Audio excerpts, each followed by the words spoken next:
namin ay galing sa inyo. Nakikita ninyo ito? Ang pagtitipon natin ngayong hapon na ito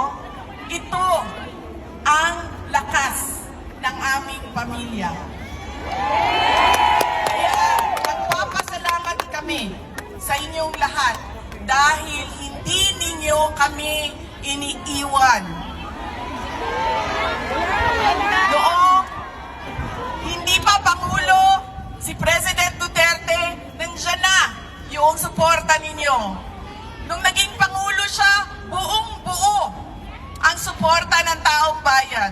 At ngayon, na walang-wala yung pamilya namin, ay nandyan pa rin kayo, mga kababayan namin. Maraming salamat sa inyong lahat. Maraming salamat sa inyong tanan. There you have it, ladies and gentlemen.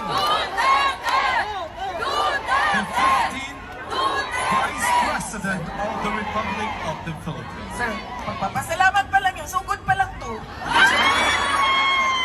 Mga kababayan, pangarap natin ang araw na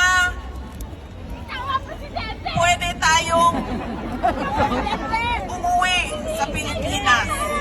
Mag-retire sa Pilipinas. Pangarap natin ang araw na kapag sinabi natin dito ako magtatrabaho dahil okay naman ang sweldo.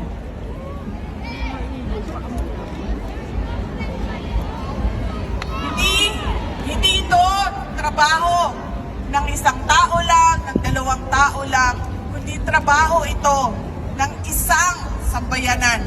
Kailangan natin